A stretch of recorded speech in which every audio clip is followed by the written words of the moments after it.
Good day, everyone. My name is Kaiselin Locke, and I have been a registered nurse for 8 years now. Throughout my professional career, I have seen several barriers to access to healthcare, and that is why today we will talk about it.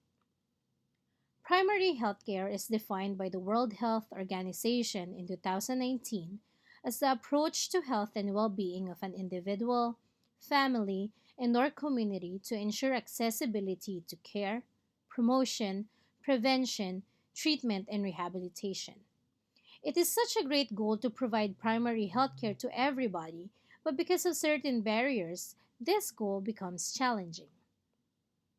According to Pechansky and Thomas, as cited in Colgreen, McLaughlin, Mitra, and Armstrong in 2012, affordability, accommodation, availability, accessibility, and acceptability are the five dimensions of access to healthcare. Any disruption of each dimension is considered a barrier. Affordability, availability, and accessibility has always been the talk of the town when it comes to healthcare. In fact, Obama has made it the focus of the formation of the Affordable Care Act.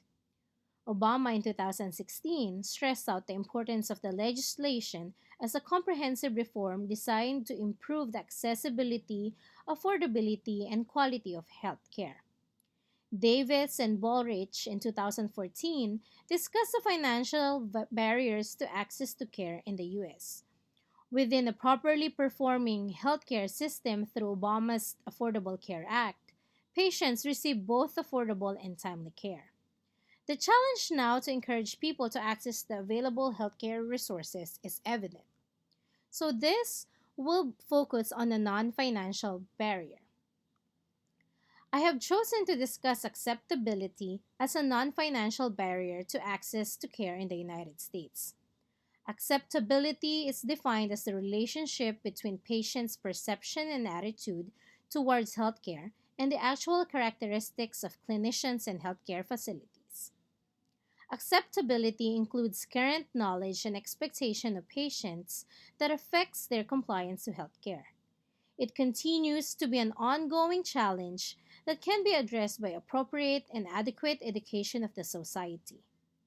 Increase in health literacy leads to increase in acceptability to care that includes increased number of patients availing healthcare programs and facilities within the community. According to Mahadevan in 2013, nearly 36% of adults in the United States have low literacy. In the United States, disparities in health literacy corresponds disparities in health outcomes, according to Rickard, Thompson, McKinney, and Beauchamp 2016.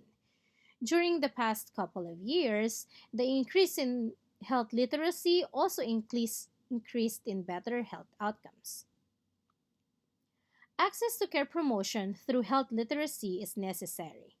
Health literacy is defined by the National Institute for Health in 2018 as the ability of a person to understand basic health information. The relationship between health literacy and health outcomes and acceptability is interreliant. According to Madiha, Rubab, and Asar in 2017, the more the level of education is attained, the more health knowledge is improved. Health literacy is necessary for the population to know how to utilize adequate and appropriate health information to benefit their health outcomes. Being informed of the available resources and accepting the importance of the resources is part of the process. Adequate health education is what people need to be able to participate in effective decision making about health for themselves, their families, and their communities, according to Rickard, Thompson, McKinney, and Beauchamp in 2016.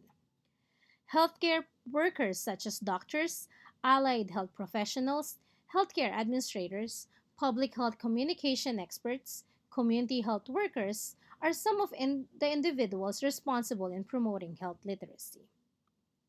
As a healthcare administrator, there are certain programs we can implement to reduce the burden and overcome the barrier of acceptability. Educating the patients must start with educated employees. Internal programs for education, training, and retraining are necessary for healthcare providers so that they are adequately equipped of knowledge they can share towards patients.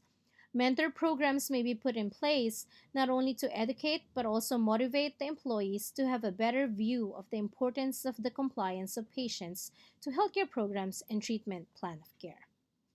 Positive attitude of healthcare workers allow better quality of care and experience for the patients, leading to the breaking of the barrier of this access to care. The references are as below and may be provided as requested. Thank you very much and have a good day.